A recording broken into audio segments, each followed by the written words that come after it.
students, in last class we have started our new chapter, that is p block element. In this chapter we have studied about the electronic configuration of group 13 element. Students, हम लोगों ने last class में अपने P block chapter को start किया था और इस चैप्टर में सबसे फर्स्ट हम लोगों ने जो चीज़ स्टडी किया था वो हम लोग स्टडी कर रहे थे ग्रुप 13 एलिमेंट्स के इलेक्ट्रॉनिक कॉन्फ़िगरेशन को, जितने भी उसमें एलिमेंट्स प्रेजेंट हैं just like boron, aluminium, gallium, indium, thallium, इन सब के हम लोगों ने एटॉमिक नंबर को स्टडी किया था और इनके इलेक्ट्रॉनिक कॉन्फ़िगरेशन को स्टडी किया था। तो इसके बाद जो हम लोगों का नेक्स्ट टॉपिक आता है वो है boron family. Means group 13 element को ही बोरोन फैमिली भी बोला जाता है। तो इसमें सबसे फर्स्ट हम लोग ये क्या इसमें स्टडी करते हैं कि boron is the only element of group 13 that is a non metal. Means group 13 में बोरोन ही एक ऐसा एलिमेंट है जो कि नॉन मेटल है। Therefore it is always form covalent bond, जिसके कारण ये हमेशा कोवैलेंट बॉन्ड का फॉर्मेशन करता है। The other members of the group 13 elements aluminium, gallium, indium and thallium are all too metallic in character. The other member जो है group 13 element के जैसे एल्युमिनियम है आपके, ठीक है, गैलियम है, इंडियम है एंड थैलियम जो है, ये सब जो है वो मेटेलिक करेक्टर को शो करते हैं।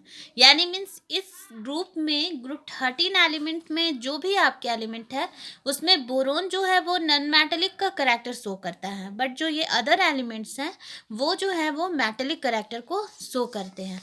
तो अब हम लोग जो है इसके कुछ फिजिकल प्रॉपर्टीज जो है उनको स्टडी करेंगे, जिसमें आपके सबसे फर्स्ट जैसे हम लोग इसमें स्टडी करेंगे एटॉमिक और आयोनिक रेडियाई।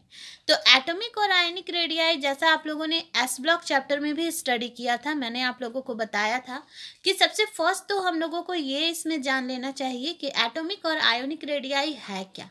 तो it may be defined as the distance between the nucleus and the outermost electron present in the valence cell.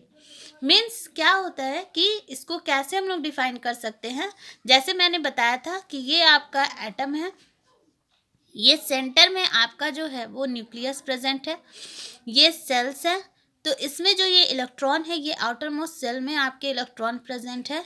तो ये डिस्टेंस जो हुआ इसी को बोला जाता है कि it may be defined as the distance between the nucleus and the outer most electron present in the valence shell. यानी कि जो कि वैलेंस सेल में जो इलेक्ट्रॉन प्रेजेंट है और न्यूक्लियस के बीच का जो ये डिस्टेंस हुआ that is called as the atomic radius. तो एटॉमिक रेडियस में अब आपका क्वेश्चन आता है कि atomic and ionic radius is increases और डिक्रीजेस डाउन द ग्रुप और फ्रॉम टॉप टू बॉटम। तो on moving down the group the atomic and ionic radius are increases. क्यों ये इंक्रीज होता है, ऊपर से नीचे जब हम लोग आते हैं तो एटॉमिक और आयोनिक रेडियस हमेशा इंक्रीज होता है। तो ये क्यों इंक्रीज होता है, इसका रीज़न क्या है इंक्रीज होने का? तो इसका रीज़न है the atomic and ionic radius is increases down the group और from top to bottom due to the incorporation of additional shells. जैसे जैसे हम लोग किसी भी ग्रुप में ऊपर से नीचे की तरफ आते हैं, जैसे जस्ट हम लोग बोरोन है यहाँ पे आपका प्रेजेंट, फिर आपका एल्युमिनियम है, फिर आपका गैलियम है, फिर आपका इंडियम है, फिर आपका थैलियम है।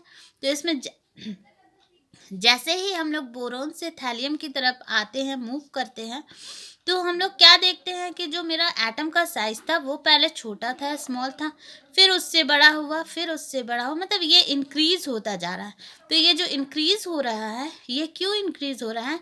Due to the incorporations of additional shells. इसमें जैसे जैसे नंबर ऑफ सेल्स इंक्रीज होंगे वैसे ही वैसे एटम का साइज जो होगा वो क्या होते जाएगा, इंक्रीज होते जाएगा। तो ये है आपका एटॉमिक और आयोनिक रेडियस, ठीक है। अब हम लोग इसके नेक्स्ट टॉपिक को स्टडी करेंगे। Our next topic is ionization energy. Ionization energy क्या होता है? Ionization energy is also called as ionization enthalpy, जैसा कि मैंने आपको बताया।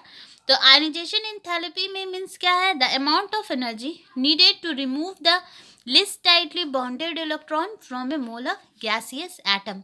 मीन्स कितने अमाउंट में एनर्जी की हम लोगों को रिक्वायरमेंट है कि हम लोग किसी भी एटम से इलेक्ट्रॉन को रिमूव कर सके। That is called as the ionization energy और आयनाइजेशन एंथैल्पी। इसी को बोला जाता है आयनाइजेशन एनर्जी और ionization enthalpy. Ionization energy is always depend upon the 2-3 things. First, the size of the atom, और second is the nuclear charge. Means है कि जैसे जैसे when the size of the atom is increases from down the group, यानी ऊपर से नीचे हम जब आते हैं तो हम लोगों को पता है कि ऊपर से नीचे आने पे साइज का एटम का साइज जो है वो इंक्रीज हो रहा है। तो जैसे जैसे साइज एटम का इंक्रीज होगा तो वैसे वैसे मेरा आयनाइजेशन एनर्जी और आयनाइजेशन एंथैल्पी जिसको बोला जाता है वो डिक्रीज होगा।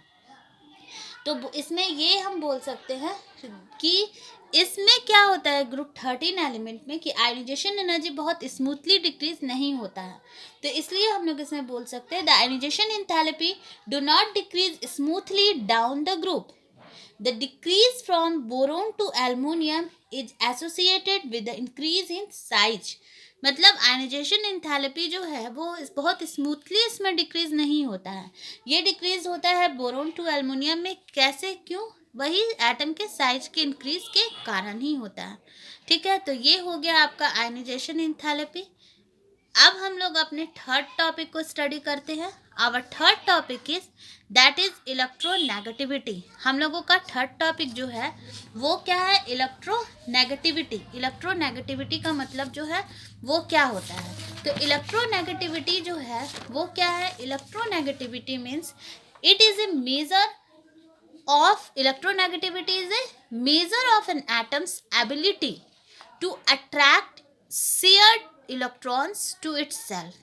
इलेक्ट्रोनेगेटिविटी मीन्स क्या है? ये एक मेजर करने का तरीका है किसी भी एटम्स की एबिलिटी को कि वो अपने अट्रैक्ट कर रहा है शेयर्ड इलेक्ट्रॉन्स को टू इटसेल्फ, खुद से।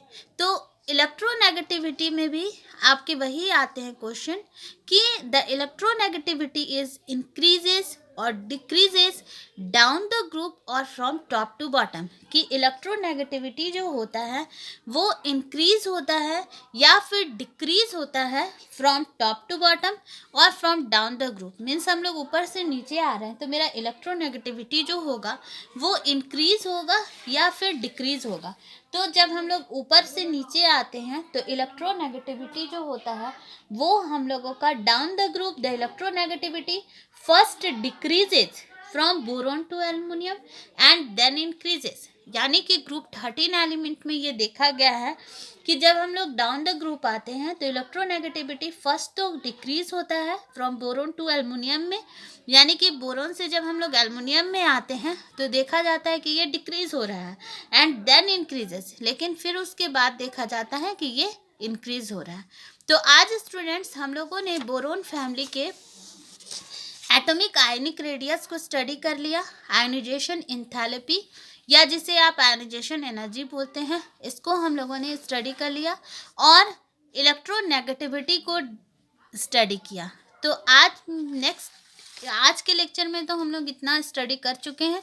इन next class we will study about the chemical properties of group 13 elements.